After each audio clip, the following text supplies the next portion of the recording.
इस वीडियो का उद्देश्य केवल मनोरंजन है। हम किसी भी प्रकार के अंधविश्वास को बढ़ावा नहीं देते हैं। इस वीडियो का क्रेडिट है ड्रीमटॉन।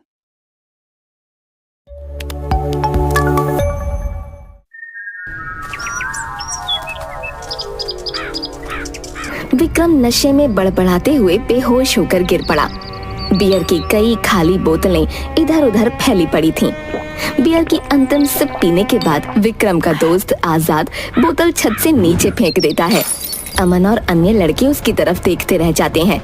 क्या यार, तुमने तो सारी की सारी बोतल खत्म कर दी यार है? उसी वक्त विक्रम के मोबाइल पर रिंग बजती है। सारे लड़के विक्रम के मोबाइल की तरफ गौर से देखते हैं। यार ये विक्रम के डैड का कॉल है यार, और अपना विक्रम तो पीकर टल्ली बड़ा है यार। अब क्या करें भाई? कॉल मत उठा भाई, फोन अपने आप बंद हो जाएगा। रुक जा, मैं उसे जगाने की कोशिश करता हूँ यार। दोबारा मोबाइल पर रिंग बजती है। अमन विक्रम को जगाने की कोशिश करता है। अरे यार उठ भाई, ओ भाई देख तेरे डैड का कॉल आ रहा है यार। आजाद पानी की बोतल लेकर पानी के कुछ छींटे विक्रम के चेहरे पर मारता है। विक्रम की आंखें खुल जाती हैं। अबे साले, तुम दोस्त हो या दुश्मन बे? अरे यार तेरे डैड का कॉल आ रहा है यार। विक्रम हड़बड़ाकर उठकर बैठ जाता है और झट से अपने मोबाइल को हाथ में लेकर कॉल रिसीव करता है। Yes dad. बेटा मैं कब से तुम्हें कॉल कर रहा था। तेरी मम्मी और मैंने तेरे लिए एक लड़की पसंद की है। अपने पास के मंदिर वाले पुजारी ने तेरी मम्मी को वो तस्वीर दिखाई है। पर डैड अभी मेरी पढ़ाई तो पूरी हो जाने दीजिए। अरे बेटा, हम कौन सी तेरी शादी कल के कल कर रहे हैं। तेरी पढ़ाई पूरी होने के बाद ही तेरी शादी करेंगे, फिक्र मत कर। और हमने तस्वीर देखी है, लड़की दिखने में बहुत अच्छी है, और तो और तेरे हॉस्टल से थोड़ी दूर पर ही रहती है। मैंने उसकी तस्वीर और एड्रेस तुझे व्हाट्सएप कर दिया है। तू देख ले, अगर तुझे पसंद आए तो हम बात आगे बढ़ाएंगे, वरना कोई बात नहीं। विक्रम अपने दोस्तों की तरफ देखता है। सारे दोस्तों के चेहरे पर मुस्कान होती है। विक्रम इशारे से उन सबको शांत रहने के लिए कहता है। ओके डैड, मैं फिर कभी मिल लूंगा। फिलहाल अभी मैं अपने दोस्तों के साथ अपनी स्टडी में बिजी हूँ। ओके बेटा, मैं फोन रखता हूँ। Love you dad. Love you too बेटा। कॉल कट जाती है। विक्रम मोबाइल पर व्हाट्सएप खोलता है और मोबाइल स्क्रीन पर एक सुंदर लड़की की तस्वीर होती है। उस तस्वीर के नीचे पुष्पा नाम लिखा होता है। नाम देखते ही सभी के चेहरे खिल उठते हैं और खुशी से वो सभी झूम जाते हैं। पुष्पा, पुष्पा। तस्वीर के नीचे एड्रेस दिया होता है। B21 शाम मोहल्ला मंदिर वाले गली के सामने, सहारनपुर। अब तो इस लड़की से मिलना ही पड़ेगा।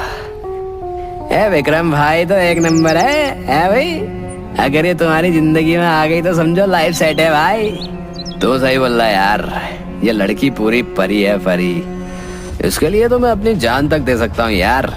विक्रम मोबाइल पर लड़की की तस्वीर चूम लेता है। यस। दूसरी तरफ नेहा के घर पर नेहा के पूरे चेहरे पर स्कार्फ बंधा होता है। नेहा आईने के सामने बैठ अपने हाथों में कंगन पहन रही होती है। उसी वक्त दरवाजे पर नॉक होता है। नेहा टेबल से उठकर डोर खोलती है। सामने विक्रम खड़ा होता है। विक्रम की आंखें नेहा की आंखों से टकराती हैं। नेहा एकटक विक्रम को देखती ही रह जाती है। तुम्हारे यहाँ अंदर बुलाने का चलन नहीं है क्या? प्लीज अंदर आइए। विक्रम कमरे के अंदर आता है।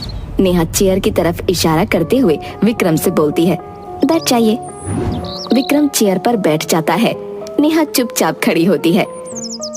तुम यहाँ पर अकेली रहती हो और कोई घर में नजर नहीं आ रहा? नहीं, मेरे पिता मेरे साथ रहते हैं। वो इस समय अपने काम पर रहते हैं। खैर, मैं यहाँ पर पुष्पा से मिलने आया हूँ। उसकी तस्वीर मेरे मॉम डैड ने शादी के लिए मेरे पास भेजी है और मुझे उसकी तस्वीर पसंद आ गई है, लेकिन मैं अपने आप को रोक नहीं सका और उसकी तस्वीर देखने के बाद उससे पर्सनली एक बार मिलना चाहता हूँ। कहाँ है वो? उसे एक बार बुला दो। तुमने पहचानने में भूल कर दी। पुष्पा तुम्हारे सामने खड़ी है। क्या? विक्रम चेयर से उठकर खड़ा हो जाता है। नेहा के करीब जा अपने हाथों में उसके हाथ थाम लेता है। मुझे माफ करना, अपना स्कार्फ निकालकर अपना ब्यूटीफुल चेहरा तो दिखा दो प्लीज। चेहरा देखने के बाद तुम्हारे पैरों तले जमीन खिसक जाएगी। मैं बेताब हूँ। नेहा अपने चेहरे से अपना स्कार्फ हटाते हटाते रुक जाती है। इतनी भी क्या जल्दी है? तस्वीर तो तुमने मेरी पहले ही देख रखी है। मैं देखना चाहता हूँ कि जितना नशा तुम्हारी तस्वीर में है, क्या उतना ही तुम्हारे चेहरे में भी है? नशा करना अच्छी चीज नहीं होती है। तुम्हारा नशा तो मुझे तुम्हारी तस्वीर देखते ही चढ़ गया था। तो क्या तुम्हें अपने माँ बाप पर भरोसा नहीं है जो तुम मेरा चेहरा देखना चाहते हो? भरोसा है, फिर भी मैं तुम्हारी इस कातिल खूबसूरती को देखना चाहता हूँ। क्यों, तुम्हें मरने से डर नहीं लगता? तभी दरवाजे की घंटी बजती है और नेहा की पड़ोसन आ जाती है। ठीक है, मैं चलता हूँ और तुमसे मिलने बाद में आऊंगा। क्या बात है, बैठो। नहीं, मुझे कुछ जरूरी काम याद आ गया है, मैं फिर आऊंगा। इतना कहकर विक्रम चला जाता है। रात भर स्कार्फ के अंदर से दिख रही नेहा की आंखें याद आती रहती हैं और वो पूरी रात जागता रहता है।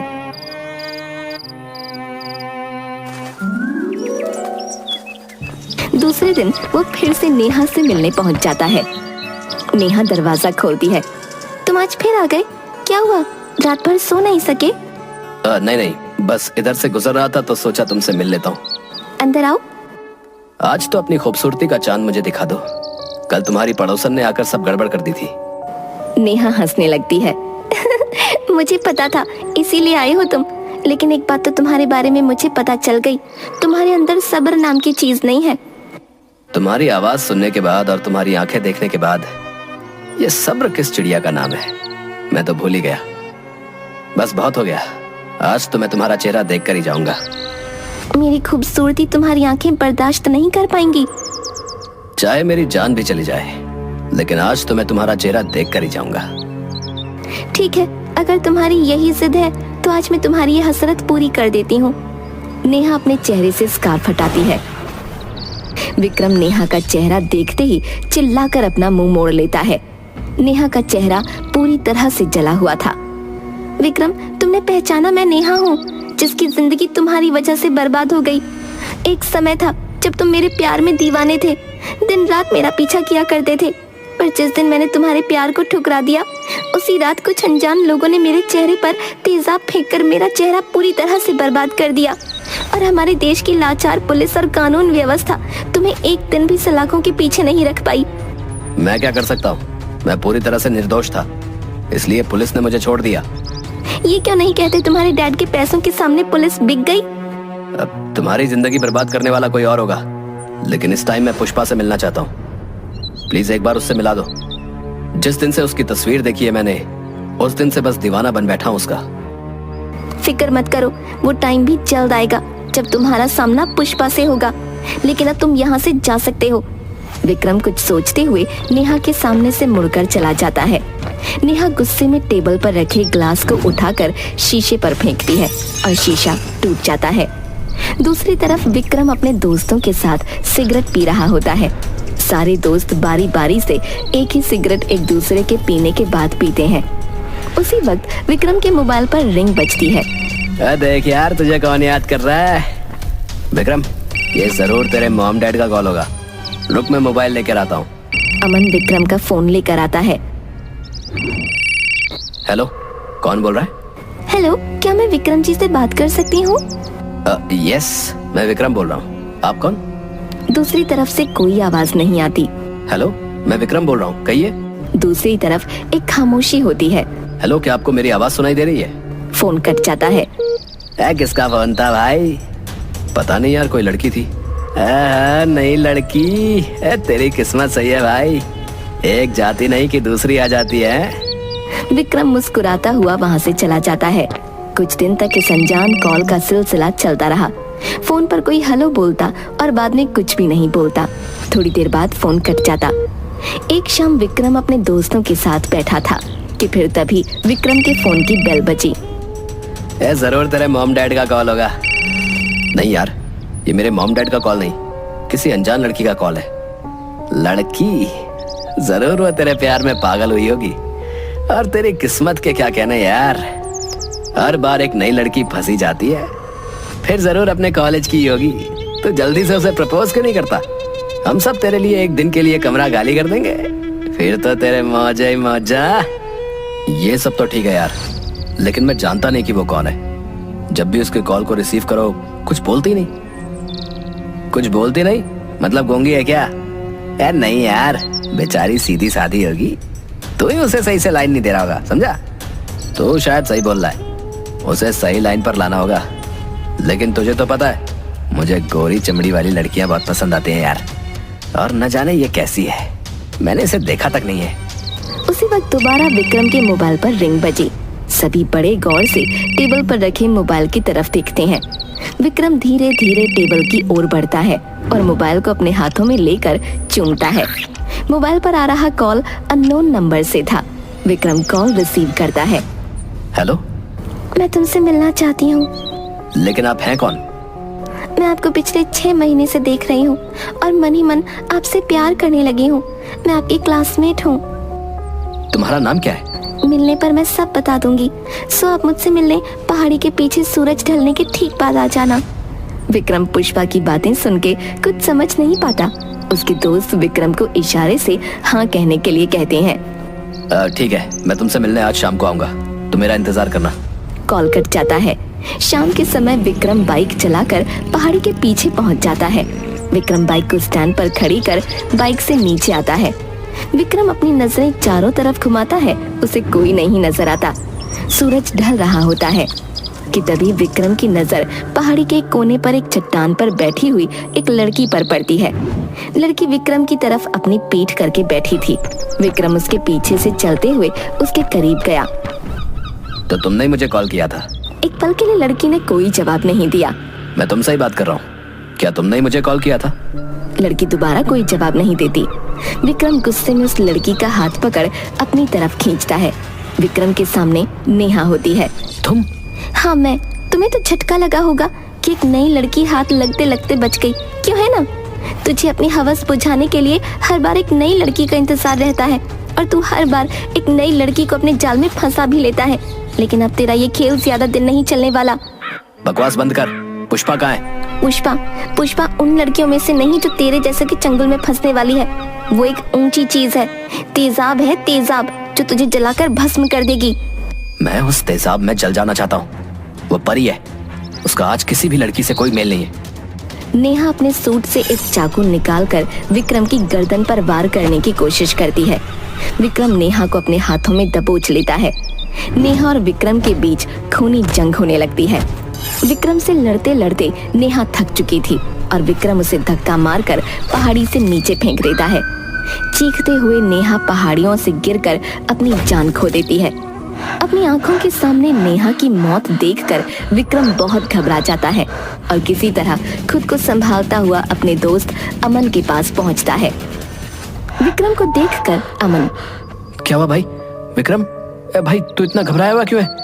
और तेरी ये हालत किसने की? घबराहट के मारे विक्रम के मुंह से कुछ नहीं निकलता। चल तू पहले अंदर चल, ये ले पानी पी। भाई मैंने उसे जानबूझकर नहीं मारा, उसने ही पहले मुझ पर चाकू से वार किया था। मैं तो खुद को बचा रहा था और पता ही नहीं चला कि वो कब पहाड़ियों से नीचे गिर गई। अबे यार तू किसकी बात कर रहा है? अबे यार नेहा की। लेकिन तू तो पुष्पा से मिलने गया था ना, वहां नेहा कहां से आ गई? भाई मुझे नहीं पता, बस जो हुआ मैंने अपनी जान बचाने की कोशिश की थी और कुछ भी नहीं। मेरी बात ध्यान से सुन, कुछ नहीं हुआ, ठीक है? तूने कुछ नहीं किया, तू किसी से मिलने नहीं गया था। बस अब इसके बारे में तू किसी और से बात नहीं करेगा। जो हुआ वो सब सपना था, इसमें तेरी कोई गलती नहीं है। तू सही कह रहा है भाई, इसमें मेरी कोई गलती नहीं है। मैंने कुछ भी नहीं किया, मैं निर्दोष हूँ। विक्रम एक आवारा किस्म का लड़का है। नई नई लड़कियों का फंसाना, कुछ समय बाद उन्हें छोड़ देना, उसके लिए ये सब कुछ सामान्य सी बात है। 2 दिनों बाद विक्रम टेलीविजन पर पुष्पा मूवी देखते हुए जोर जोर से हंस रहा था। दीवार पर टंगी घड़ी में रात के 1 बज रहे थे। उसी वक्त टेबल पर रखे विक्रम के मोबाइल पर रिंग बजी। विक्रम अपनी चेयर से उठकर मोबाइल अपने हाथों में लेता है। विक्रम की नजर मोबाइल की स्क्रीन पर पड़ती है और स्क्रीन पर पुष्पा नाम लिखा होता है। पुष्पा? ये पुष्पा कौन है? मैं तो किसी पुष्पा नाम की लड़की को जानता तक नहीं। मोबाइल पर बज रही रिंग बंद हो जाती है। विक्रम की नजर टेलीविजन पर पड़ती है और टेलीविजन पर दिख रही पुष्पा स्क्रीन पर हंसती है। दोबारा विक्रम के मोबाइल पर पुष्पा का कॉल आता है। विक्रम कॉल रिसीव करता है। हेलो हेलो, कौन बोल रहा है? मोबाइल पर आवाज आती है, Vikram I love you. Vikram डर से कांपने लगता है और झट से कॉल को कट कर देता है। ये मुझे क्या हो रहा है? मुझे हर तरफ पुष्पा ही क्यों नजर आ रही है? मैं अमन को कॉल करता हूँ। विक्रम अपने मोबाइल पर अमन का नंबर डायल करता है। कई बार रिंग बजती है। कहाँ हो अमन? प्लीज कॉल रिसीव करो भाई, प्लीज भाई कॉल रिसीव करो जल्दी। अमन साइट पर काम कर रहा था। उसी वक्त अमन का ध्यान अपने मोबाइल पर गया और अमन कॉल रिसीव करने लगा। यस विक्रम, क्या हुआ? तो अभी तक सोया नहीं? अरे यार, मेरे मोबाइल पर किसी पुष्पा नाम की लड़की का कॉल आया था। क्या तू पागल हो गया क्या? देख, ऐसा नहीं हो सकता। मुझे लगता है तू पुष्पा मूवी देख रहा था, उसी का असर है। तुझे फिल्मी फोबिया हो गया है। मेरी बात मान, तू टेलीविजन बंद करके चुपचाप सो जा। सुबह तक सब सही हो जाएगा, समझा? हाँ यार, तू शायद सही बोल रहा है। डर से विक्रम का मोबाइल हाथ से छूटकर जमीन पर गिर गया। कुछ ही समय में चारों ओर शांति छा गई। तभी अचानक दोबारा मोबाइल फोन बजा और विक्रम उस मोबाइल को फर्श पर से दोबारा उठाकर रिसीव करता है। मोबाइल से पुष्पा की आवाज आती है। मैं तुम्हारा पहाड़ी के पीछे वाले जंगल में इंतजार कर रही हूँ। मेरे अंदर एक प्रेम की ज्वाला जल रही है। तुम उस ज्वाला को बुझा सकते हो। प्लीज मुझसे मिलने जल्द से जल्द आ जाओ। कॉल कट जाता है। विक्रम कमरे से बाहर निकलता है। चारों तरफ सन्नाटा था। हल्की सी चांदनी रोशनी फैली थी। सुनसान सड़क पर विक्रम चलने लगा। सड़क पर चलते चलते विक्रम काफी दूर आ गया। उसे नहीं समझ आ रहा था कि किस रास्ते जाना है। उस वक्त एक तेज प्रकाश उस पर पड़ता है। विक्रम पलटकर पीछे देखता है। सामने से एक तेज रफ्तार में मोटर बाइक उसकी तरफ आ रही थी। रफ्तार से बाइक अपनी ओर आते देख विक्रम सड़क पर भागने लगता है। भागते भागते विक्रम थककर सड़क पर गिर जाता है और मोटर बाइक उसके पैरों पर चढ़कर चली जाती है। विक्रम चीखते हुए सड़क पर पड़ा होता है। नहीं। बाइक लौटकर दोबारा विक्रम के करीब आकर रुक जाती है। बाइक को स्टैंड पर लगाकर नेहा नीचे उतरती है और अपने सर पर लगाए हेलमेट को हटाकर विक्रम के सामने खड़ी होती है। दर्द से चिल्लाता हुआ विक्रम नेहा की तरफ देखता है। पुष्पा कोई और नहीं, एक छल था तुम्हें जाल में फंसाने का। उस दिन पुलिस से तुम्हें कोई सजा नहीं दिलवा पाई, लेकिन आज तुम्हें सजा पुष्पा देगी, यानी नेहा। नेहा दोबारा बाइक पर बैठती है और दोबारा सड़क पर पड़े विक्रम के ऊपर से उसे चढ़ाकर चली जाती है।